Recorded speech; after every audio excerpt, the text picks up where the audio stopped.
திருநெல்வேலியில் நடந்திருக்கக்கூடிய சம்பவம், திருப்பரங்குன்றத்தில் நடந்த சம்பவம், நடக்க போகிற சம்பவம் இப்படின்னு சொல்கிற ஏகப்பட்ட இடத்துல அரசியல் அப்படிங்கிறது இருக்குது. இந்த அரசியலை சாதாரண மக்கள் நாம் எப்படி பார்க்கிறோம், இல்லை நம்முடைய குழந்தைகளுக்கு எப்படி சொல்லிக் கொடுக்க போகிறோம்? கேள்விகள் தான் இருக்கே தவிர நம்ம முன்னாடி சொல்யூஷன்ஸ் இல்லாட்டி நல்ல தலைவர்கள் அப்படிங்கிறவங்கள ரொம்ப வெகு சிலராக மட்டுமே கை காண்பிக்க முடிகிறது. அப்போ மீதம் இருக்கும் நபர்கள் யாரை கை காண்பிக்க போகிறோம்? இதில் இருக்கக்கூடிய அரசியல் என்ன? கொஞ்சம் ஆழமாக பார்க்க வேண்டிய தருணத்தில் நாம் இருக்கோம். இது ஆழமான அரசியல் சதுரங்கம்.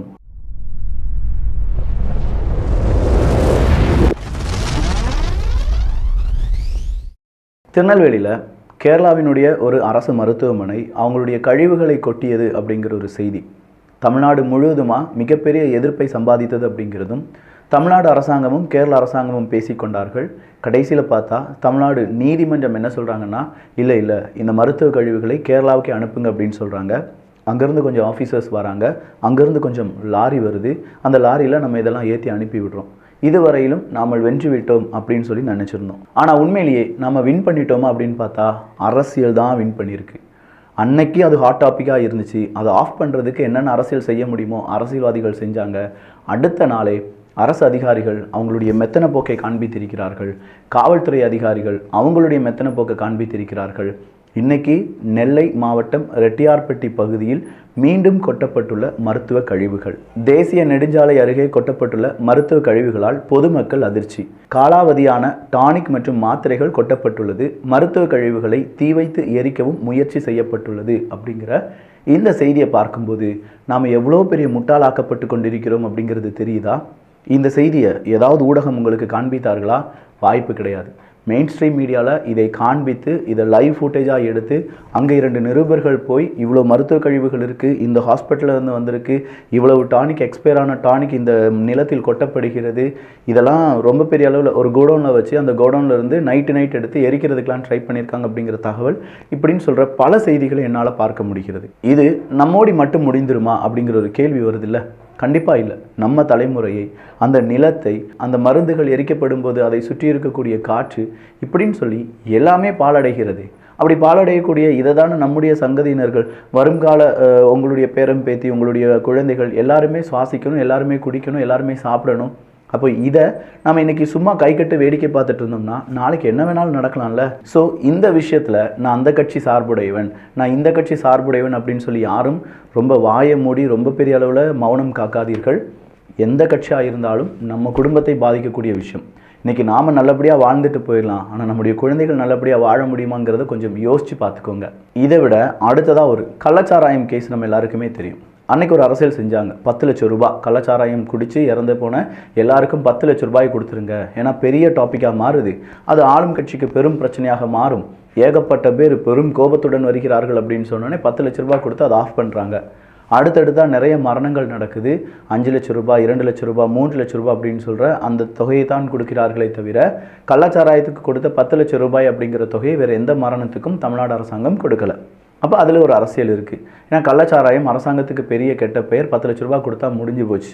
இன்றைக்கி அதே கள்ளச்சாராயத்தை பற்றி அதை தடுக்க வேண்டும், கள்ளச்சாராயம் யாருமே குடிக்கக்கூடாது, கள்ளச்சாராயம் யாருமே விற்கக்கூடாது அப்படின்னு சொல்லி நாமெல்லாம் பேசிகிட்டு இருக்கும்போது அரசு அதிகாரிகள், காவல்துறை, அரசியல்வாதிகள் என்ன செஞ்சிட்ருக்காங்க அப்படிங்கிறது தெரியலை. எடப்பாடி பழனிசாமி அவர்கள் ஒரு கேள்வியை கேட்டிருக்காரு. சேலம் ஆத்தூர் அருகே டாஸ்மாக் கடையில் கள்ளச்சாராயம் விற்பனை என்ற செய்தி அதிர்ச்சி அளிக்கிறது. எதிர்க்கட்சி தலைவர் எடப்பாடி பழனிசாமி அவர்கள் அப்போது அந்த கள்ளச்சாராயத்தை வீடியோ எடுத்த ஒரு நபர் கேட்குறாரு, என்னப்பா இப்படி கள்ளச்சாராயம் வித்துட்டு இருக்கீங்களே, வீடியோலாம் எடுக்காத, சரக்கு வேணால் வாங்கிட்டு போ, நாங்கள் காவல்துறைக்கு கொடுக்க வேண்டிய கமிஷனை கொடுத்துட்டு தான் இதெல்லாம் செஞ்சிட்ருக்கோம், நாங்கள் திமுக காரங்க, இதுக்கு ஓனர் திமுக காரர் இருப்பா அப்படிங்கிறாங்க. இப்போ திமுக காரங்கன்னா என்ன 2 கொம்பு இருக்கான்னு சொல்லி அவர் கேட்குறாரு. அப்போ திமுக காரங்க என்ன தப்பு வேணாலும் செய்யலாமா? திமுக கொடியை வைத்து ஒருத்தன் டோல்கேட்டை பாஸ் பண்ணலாம் அப்படின்னு சொல்கிறான், திமுக கொடியை வைத்து ஒருத்தன் பெண்ணை நிப்பாட்டலாம் அப்படின்னு சொல்கிறாங்க, திமுக காரங்க கள்ளச்சாராயத்தை கொடுக்கலாம், பருகலாம், இல்லாட்டி விற்கலாம் அப்படின்னு சொல்லி இவர் சொல்கிறாரு. அப்போ இங்கே அரசியல் கட்சிகள் எந்தெந்த தவறுகளுக்கு கேடயமாக இருக்குது அப்படின்னு சொல்லி பாருங்கள். ஷீல்டு ஒரு ஷீல்டு ஆக்ட் ஆகுது அரசியல் கட்சி. நான் திமுக காரன், நான் என்ன வேணாலும் தப்பு செய்யலாம். நான் அதிமுக காரன், என்ன வேணாலும் தப்பு செய்யலாம். நான் பிஜேபி காரன், என்ன வேணாலும் தப்பு செய்யலாம். நான் நாம் தமிழர் கட்சி, நான் தாவேகா அப்படின்னு சொல்கிற இந்த கட்சிக்கு பின்னாடி ஒழிந்திருக்கக்கூடிய இந்த மாதிரியான கயவர்களை வேறறுப்பதற்கு கட்சி என்ன நடவடிக்கை எடுக்க போகிறது? மீதம் இருக்கும் கட்சியை விட ஆளும் கட்சி அப்படின்னு சொன்னால் அவனுக்கு பவர் அதிகம், எக்ஸ்ட்ராவாக 2 கொம்பு முளைச்சிரும் போல். அப்போ ஆளும் கட்சிக்காரங்கப்பா, நாங்கள் எங்களை நீ தொட்டுட்டு போயிடுவேன், எங்கள் ஆட்சி தான் நடந்துட்டு இருக்கு, சீவிடுவோம் அப்படிலாம் சொல்கிறாங்க. அப்போது இங்கே ஆட்சி அதிகாரம் அப்படிங்கிறது சாதாரண மக்களுக்கு எட்டாக்கணியாகவும், ரவுடி கும்பலுக்கு ஆதரவு அளிக்கக்கூடிய கேடயமாகவும், மிகப்பெரிய மாஃபியாக்களுக்கு இது ஒரு முகவரியாகவும் மாறிப்போன இந்த ஒரு அரசியலை நம்ம குழந்தைக்கு எப்படி சொல்லிக் கொடுக்க போகிறோம் அப்படிங்கிறத என்னுடைய கேள்வி. இதெல்லாம் விட இன்னொரு அரசியல் ஒருத்தர் செய்கிறார். அவர் பேர் தான் திருமாவளவன் அவர்கள். மத அரசியல் அப்படிங்கிறத வேறு யார் செய்கிறாங்களோ இல்லையோ, பாஜக செய்கிறாங்களோ இல்லையோ, இவர் செய்வார். திருமாவளவன் அவர்கள் செய்கிறாரு. வேங்கை வயலில் மிகப்பெரிய அளவில் நீதி கிடைக்கவில்லை என்றால் மத மாற்றம் மட்டும்தான் எங்களுடைய கடைசி ஆயுதம் அப்படின்னு சொல்லி மத மாற்றத்தை தூண்டுகிறார். இந்த மதத்தில் இருக்கிறவர்கள் தான் என்னை ஈடுபடுத்த நான் மதமாற போறேன். வேங்கை வயலில் நீதி கிடைக்காவிட்டாலும் மக்கள் அந்த முடிவை எடுப்பது தவிர்க்க முடியாததாக நானும் என்பதை நான் சுட்டிக்காட்ட கடமைப்பட்டேன். இங்கே மத மாற்றம் எப்படி நடந்தது? வேங்கை வயலுக்கு மத மாற்றத்துக்கு என்னையா சம்மந்தம் இருக்குது அப்படின்னு கேட்டால், இல்லை அண்ணல் அம்பேத்கர் அவர்கள் தான் சனாதானத்தை எதிர்த்தார், பெரியாருக்கு ஒரு படி மேலே எதிர்த்தார். ஸோ அங்கே நாங்கள் மதம் மாறினோம், ஹிந்துக்களாக இருந்தால் மட்டும்தானே எங்களை நீங்கள் அசிங்கப்படுத்துவீங்க, நாங்கள் வேறு மதமாக மாறிக்கிறோம்ப்பா அப்படின்னு சொல்லி நிறைய பேர் மதம் மாறினாங்க. அதே மாதிரி வேங்கை வயலில் நீதி கிடைக்கவில்லை என்றால் மக்கள் அந்த முடிவையும் எடுப்பார்கள் அப்படின்னு சொல்லியிருக்காரு. அப்போ அந்த முடிவுனா மதம் மாறுதல். சார், நீங்கள் எதுவுமே செய்ய வேண்டாம். உங்களுக்கு உண்மையிலேயே மனசாட்சின்னு ஒன்று இருந்து நீங்கள் வேங்கை வயல் மக்களுக்காக உண்மையிலேயே குரல் கொடுக்கிறீர்கள் என்றால் அந்த கூட்டணியை மாறினாலே போதும், வேங்கை வயல் மக்களுக்கு நீதி கிடைச்சிடும். வேங்கை வயலில் மலம் கலந்த தண்ணீரை யாருமே குடிக்கலன்னு சொல்லியிருக்காங்க. அப்படி குடிக்காத ஒரு பிரச்சனையை நீங்கள் ஏன் பெருசுப்படுத்துறீங்க அப்படின்னு சொல்லி ஆளும் கட்சி அதனுடைய வழக்கறிஞர்கள் கேட்குறாங்க. கோர்ட்டில் கேஸ் குற்றப்பத்திரிகை அப்படிங்கிறது அங்கே பாதிப்படைந்த 3 நபருக்கே கொடுக்கப்பட்டிருப்பதாக பல நபர்களும் சொல்ல ஆரம்பித்திருக்கிறார்கள். ஏகப்பட்ட வீடியோக்கள் நாங்கள் முதல்லயே இதெல்லாம் செஞ்சுருக்கோம், நாங்கள் தான் வீடியோ எடுத்தோம், ஆனால் மலம் கலந்ததை வீடியோ எடுக்கலை, யாரோ கலந்துட்டாங்கன்னு மேலே போய் பார்த்ததை வீடியோ எடுத்தோம் அப்படின்னு சொல்லி அந்த வீடியோவும் வைரலாக மாறுது. இது எல்லாத்துக்குமே கேடயமாக இருப்பது யார் அப்படின்னு பார்த்தா இதே அரசியல்வாதிகள் தான். கடைசியாக வேங்கை வயலுக்கு போக முடியாத ஒரு சிச்சுவேஷன். எங்கே அது என்ன பாகிஸ்தான்லேயா இருக்குது? இங்கேருந்து விசா வாங்கி இல்லை அங்கே நிறைய செக்யூரிட்டி செக்லாம் கழிந்து போகிறதுக்கு. நல்லா யோசிச்சு பாருங்கள் திருமாவளவன் அவர்களே, வேங்கை வயல் பிரச்சனைக்கும் மத மாற்றத்துக்கும் என்ன சம்பந்தம் இருக்குது? இல்லை, நீங்கள் அந்த லாஜிக் எப்படி எனக்கு இடிக்குது, பயங்கரமாக இடிக்குது. நீதி கிடைக்கவில்லை என்றால் நாங்கள் மதம் மாறுவோம். இங்கே நீதி மலம் கலந்ததற்காக கிடைக்க வேண்டுமா, மதம் மாறுவதற்காக கிடைக்க வேண்டுமா, இல்லை மதம் மாற்றுதல் அப்படிங்கிறது தான் உங்களுடைய குறிக்கோளா? பெரிய அளவில் விசிகாவினுடைய திருமாவளவன் அவர்கள் பக்கா திமுக காரனாகவே மாறிட்டார். இந்த திமுக காரங்க கூட நல்லா தான் இருக்காங்க. ஒரு நார்மலாக ஒரு சொல்லடை அப்படிங்கிறது இருக்கும். பழைய காலத்திலேருந்தே ஒரே மதத்தில் இருக்கிறவங்களுக்கும் பழைய காலத்திலிருந்தே பணக்காரர்களாக இருக்கிறவங்களும் ஒரே மாதிரி தான் இருப்பாங்க. ஆனால் இந்த திடீர் பணக்காரன் ஒருத்தன் ஆடுறான் பாருங்க ஒரு ஆட்டம், அதை வந்து யாராலையும் சகிக்க முடியாது. அதே மாதிரி திடீர்னு மதம் மாறிக்கிட்டு இந்த மதம் தாயா பெருசு அப்படின்னு சொல்லி கம்பு சுற்றுவாங்க பாருங்க, இவனுங்க அலப்பறையும் தாங்க முடியாது. அதே மாதிரி திருமாவளவன் அவர்கள் திடீர் திமுக காரனாக மாறி ஏகப்பட்ட இடத்துல திமுகவுக்கு முட்டு கொடுக்குறாரு. கொடி ஒரு காரில் கொடி வச்சிருந்தனால அது அந்த காரனுடைய ஆளாப்பா அப்படின்னு சொல்லி கேட்குறாரு. அந்த கட்சிக்கும் அதுக்கும் என்னப்பா சம்மந்தம் அப்படின்னு கேட்குறாரு. இங்கே இன்னொரு விஷயம் இருக்குது. இதே அதிமுகவினுடைய வழக்கறிஞர்களுடைய குழு நேற்று ஒரு விஷயத்தை வெளியில் கொண்டு வராங்க. அது என்ன, தேவையில்லாமல் அதிமுக காரங்க அந்த குற்றம் செய்த ஒருத்தன், அந்த குற்றம் செய்தவன் அரசியல் கட்சியிலேயே இல்லையாம், அவங்களுடைய மாமா அவங்களுடைய தாத்தா எல்லாமே அதிமுக காரங்களாம் அப்படின்னு சொல்லி செய்தியை வெளியிடுகிறார்கள். RS பாரதி அவர்களும் இதை சொல்கிறார். உடனடியாக அதிமுகவினுடைய வழக்கறிஞர்கள் குழு என்ன கேட்குதுன்னா, சரி அங்கே ஏதோ ஒரு உறுப்பினர் உங்கள் ஆட்கள் யாரோ அங்கே இருக்காங்களாமே, அதை பற்றிலாம் இன்னொருத்தரை பற்றி பேசவே மாட்டேங்கிங்களே, அவர் எந்த கட்சியை சார்ந்தவர், அவருடைய அப்பா யாருன்னு தெரியுமா, இதுக்கான ப்ரூஃப்லாம் எங்ககிட்ட இருக்குன்னு சொல்லி திமுக காரங்க தான் இந்த தப்பை செஞ்சாங்கன்னு சொல்லி அதிமுகவினுடைய வழக்கறிஞர் குழு சொல்ல ஆரம்பித்திருக்கிறது. அப்போ எவ்வளோ பெரிய உண்மைகளை நம்மிடமிருந்து மறைக்கிறார்கள். அப்பாலாம் இல்லை, தாத்தா மாமா வந்து அதிமுக, நான் அதிமுகலாம் கிடையாது அப்படிங்கிறாங்க. இங்கே அவங்களுடைய அப்பாவே, ஒரு இன்னொரு குற்றவாளியுடைய அப்பாவே திமுகவை சார்ந்தவர் அப்படின்னு சொல்லி அதிமுகவினுடைய வழக்கறிஞர்கள் சொல்கிறாங்க. இதில் யார் சொல்கிறத நம்புறது? இல்லை நம்புகிற மாதிரி யாரோ பொய் சொல்கிறாங்களா? அது என்ன அப்படிங்கிறத நம்ம புரிந்து கொள்ளணுமா வேண்டாமா? இதெல்லாம் விடுங்கங்க. இன்னைக்கு மட்டுமே, நேற்று நீங்கள் ஒரு செய்தியை பார்த்தீங்களான்னு எனக்கு தெரியாது. நேற்று நம்முடைய சென்னையில் முக்கியமான ஒரு பஸ் ஸ்டாண்டில் ஒரு பெண்ணை 3 கயவர்கள் ஆட்டோவில் ஏற்றி பாலியல் வன்புணர்வு செய்தார்கள், பாலியல் இச்சைகளை ஆளாக்கி கொண்டார்கள் அப்படிங்கிற ஒரு செய்தி வெளியாகுது. கஷ்டப்பட்டு நிறைய பேர் அந்த பெண்ணினுடைய குரல் சப்தம் கேட்ட உடனே போய் மீட்டெடுத்து வந்தார்கள் அப்படின்னு சொல்கிற அந்த செய்தி எத்தனை பேர் பார்த்துருப்பீங்க? ஏன்னா நிறைய மீடியாக்கள் அதை போட்டுட்டு டெலீட் பண்ணிட்டாங்க.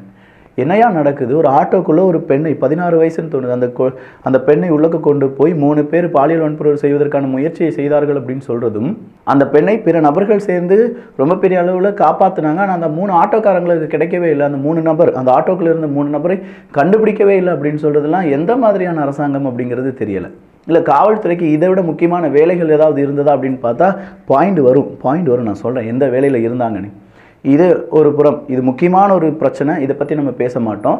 ஏன்னா நம்ம வீட்டு குழந்தைகள் நாளைக்கு தனியாக ஆட்டோவில் போகும்போது இதே மாதிரி 3 பேர் கடத்திட்டு போயிட்டானுங்கன்னா பேசாமல் இருப்பீங்களா இல்லையா? கண்டிப்பாக பேசித்தானே ஆகணும். 4 பேர் இதை பேசுகிறாங்கன்னு சொன்னால் தானே அந்த 3 பேரை பிடிப்பாங்க. நம்முடைய காவல்துறை அதிகாரிகளுக்கும் ஐயோ பேச ஆரம்பிச்சிட்டாங்கயா, இந்த அரசியல் சதுரங்கத்தில் போட்டுட்டாங்க, இனி 4 பேர் இன்னும் பேச ஆரம்பிப்பாங்க அப்படின்னு சொல்கிறதுலாம் எல்லாமே வருமா இல்லையா?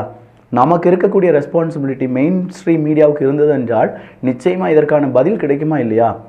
8 மாணவிகளுக்கு பாலியல் தொந்தரவு, சிவகங்கை, மானாமதுரை இப்படின்னு சொல்லி கிட்டத்தட்ட 8 மாணவிகளுக்கு பாலியல் தொந்தரவு, 72 வயது முதியவர் உட்பட 7 பேரை அனைத்து மகளிர் காவல்துறையினர் கைது செய்திருக்கிறார்கள்.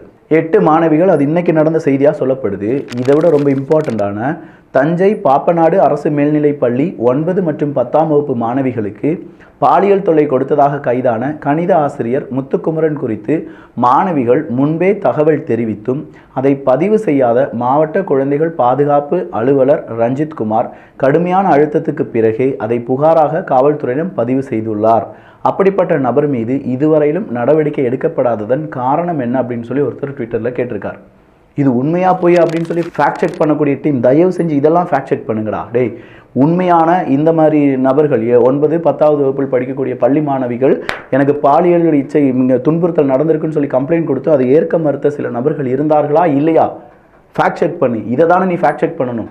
இப்படி நீங்கள் இதெல்லாம் ஃபேக்ட் செக் பண்ணிங்கன்னா உண்மையிலேயே அது தப்பு செஞ்சது யார் அப்படிங்கிறத ஈஸியாக கண்டுபிடிச்சிருக்கலாமா இல்லையா? நாளைக்கு என் வீட்டு குழந்தைகளை நான் பள்ளிக்கு அனுப்பலாம்ல தைரியமா? அடுத்ததான் நான் இன்னொரு விஷயத்தையும் சொல்லிடுறேன். கிருஷ்ணகிரி 8ஆம் வகுப்பு மாணவிக்கு பாலியல் தொல்லை. அரசு பள்ளி ஆசிரியர்கள் ஆறுமுகம், சின்னசாமி, பிரகாஷ் ஆகியோர் போக்சோ சட்டத்தின் கீழ் கைது செய்யப்பட்டு பணியிடை நீக்கம் செய்யப்பட்டுள்ளனர். மாணவி 1 மாதமாக ஸ்கூலுக்கு வரல. என்னப்பா அப்படின்னு சொல்லி பார்க்கும்போது ப்ரெக்னென்ட் ஆகி கருக்கலைப்பு செஞ்சுருக்காங்க. 8வது வகுப்பு படிக்கக்கூடிய மாணவி. இதை செஞ்சது யாருன்னு பார்த்தா 3 அயோக்கிய பயல்க, 3 பேர் ஆசிரியர்கள் அப்படின்னு சொல்கிறாங்க. இந்த 3 பேரையும் இப்போது போக்சோ சட்டத்தில் அரெஸ்ட் பண்ணிட்டாங்களாம். என்னையா நடக்குது? இங்கே இருக்கக்கூடிய அரசியல் இதெல்லாம் வெளி உலகத்துக்கு வந்துச்சுன்னு வச்சுக்கோங்களேன். இப்படி நடந்துட்டு இருக்கே தமிழ்நாட்டில். ஊப்பியில் நடந்தால் மட்டும்தான் இங்கே இருக்கக்கூடிய ஹைனாக்கள் எல்லாம் கதரோன்னு கதறும். நம்ம தமிழ்நாட்டில் நடந்துகிட்ருக்கு. அதுவும் இந்த மாதிரியான பள்ளி மாணவிகளுக்கு 16 வயசுக்கு கீழே இருக்கக்கூடிய குழந்தைகளுக்கு இந்த மாதிரியான பிரச்சனைகள் நடைபெறுகிறது அப்படிங்கிறதெல்லாம் எப்படியும் ஏற்றுக்கொள்ள முடியவே இல்லை. எந்த பக்கம் பார்த்தாலும் குறை சொல்ல முடியாத ஒரு அரசாங்கம் அப்படின்னு சொல்லி என்னாலும் அக்செப்டே பண்ண முடியலை. அப்போ இதெல்லாம் நடைபெறாமல் இருப்பதற்கு நம்ம என்ன செய்யணும்? சரியான ஆசிரியர்கள் இருக்காங்களா? இல்லை அங்கே இருக்கக்கூடிய குழந்தைகளுக்கு என்ன மாதிரியான பிரச்சனைகள் இருக்குது? இதை கூட நம்மளால் கண்டுபிடிக்க முடியாத ஒரு தலைமுறையாக நம்ம மாறிட்டோமா என்னம்மா? அந்தளவுக்காக நம்ம அடிமையாக மாறிட்டோம். இதெல்லாம் விட்டுருங்க. அரசியல்வாதிகள், அரசு அப்படி இப்படின்னு சொல்லிட்டு போயிடலாம். ஆனால் காவல்துறை அதிகாரிகள் என்னப்பா செஞ்சிட்ருக்காங்க? ஏன்னா இவங்க விரயமாக ரொம்ப பெரிய அளவில் இந்த மாதிரியான கேசஸை கண்டுபிடிச்சி தண்டனை கொடுத்து அதை ஒரு முன்னுதாரணமாக காண்பித்து பார்த்திங்களா தப்பு செஞ்சால் தண்டனை கிடைக்கும் அப்படின்னு சொல்கிற அளவுக்கு காவல்துறை அதிகாரிகள் மிக தீவிரமாக அவங்களுடைய வேலையை செய்ய வேண்டாமா? அப்படிப்பட்ட காவல்துறை அதிகாரிகளை நம்முடைய அரசாங்கம் எப்படி தெரியுமா பயன்படுத்திக்கிறது? திருப்பரங்குன்றத்தில் யாரோ போராட்டம் பண்ண போகிறாங்களாம். எல்லா தலைவர்களையும் போய் வீட்டு காவலில் வச்சுருங்கன்னு சொல்லி வீட்டு காவலில் வச்சுருக்காங்க. இங்கே திருப்பரங்குன்றத்தில் நடக்கக்கூடிய பிரச்சனை அந்த ஊர் மக்களுக்கான பிரச்சனை கிடையாது. உண்மையை சொல்லப்போனால் திருப்பரங்குன்றத்தில் ராமசாமிக்கும் அந்த பக்கமாக இருக்கக்கூடிய நூர்ஜஹானுக்கும் இந்த பக்கமாக இருக்கக்கூடிய ஜோசப்புக்கும் அப்துல்லாவுக்கும் பாலாஜிக்கும் எந்த பிரச்சனையும் கிடையாது. இங்கே பிரச்சனை வெளியூர்லேருந்து வாரான் ஒருத்தன் வந்து நான் ஆடை வெட்டுவேன், கோழியை வெட்டுவேன், மேலே மலையில் போய் தான் நான் இதெல்லாம் வெட்டுவேன்னு சொல்கிறான். அங்கே இருக்கக்கூடிய ஹிந்து உணர்வு இருக்கக்கூடிய மக்கள் சொல்கிறாங்க அதை போய் வெட்டக்கூடாதியா? அதை 2 பேருமே புனிதமாக பார்த்து கொண்டு இருக்கிறோம். அங்கே போனால் நாங்களும் மேலே போவோன்னு சொல்கிறான். நீ தான் போய் பாரு, நாங்கள் வெட்டி தான் தீர்வோன்னு சொல்லி அவனுக்கு ஒரு சண்டையை போடுறாங்க. அடுத்ததாக ஒரு எம்பி வராரு நவாஸ்கனி, அவங்களுடைய ஆதரவாளர்கள் மேலே போய் மாமிசம் சாப்பிட்டதை புகைப்படமாக எடுத்து வெளியில் போடுறாங்க. இதுதான் ப்ரொவோகேஷன். இந்த இடத்துல யார் இந்த பிரச்சனையை தூண்டி விட்டது? இந்த சாப்பாடு நாங்கள் போய் பிரியாணி சாப்பிட்டோம், நாங்கள் போய் பீஃப் சாப்பிட்டோம், இல்லை நாங்கள் இந்த மாதிரி மாமிசம் சாப்பிட்டோம் அப்படின்னு சொல்லி நவாஸ்கனியினுடைய ஆதரவாளர்கள் அந்த புகைப்படத்தை வெளியில் விட்ட பிறகு தான் பிரச்சனை சிவியராக மாறுது. அப்போ இந்த பிரச்சனைக்கு முதல் கட்டமான காரணம் யார்? ஆடு வெட்ட போகிறேன், கோழி வெட்ட போகிறேன்னு கிளம்புனவனும், இதை நாங்கள் மாமிசமாக சாப்பிட்டோம் அப்படிங்கிறவனும்.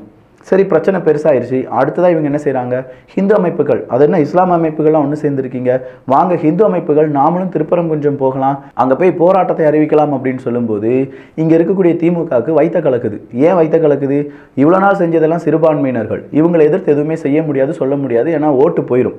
ஓட்டு போகாது அப்படின்னா கண்டிப்பாக ஹிந்துக்களை அடித்தா போதும் அப்படின்னு சொல்லி ஹிந்து அமைப்புகளா எல்லாரையும் அரெஸ்ட் பண்ணுங்க, எல்லாரையும் கைது பண்ணுங்க, எல்லாரையும் வீட்டுக்கு காவலில் வைங்க அப்படின்னு சொல்லி வீட்டுக்கு காவலில் வைக்கிறாங்க. இவ்வளோ நாள் இது ஹிந்து இஸ்லாம் பிரச்சனையாக மாறவில்லை. அந்த பிரச்சனை முஸ்லீம் கட்சியை சார்ந்தவர்கள், ஹிந்துத்துவா கட்சியை சார்ந்தவர்கள் அப்படின்னு சொல்கிற பிரச்சனையாக தான் இருந்தது.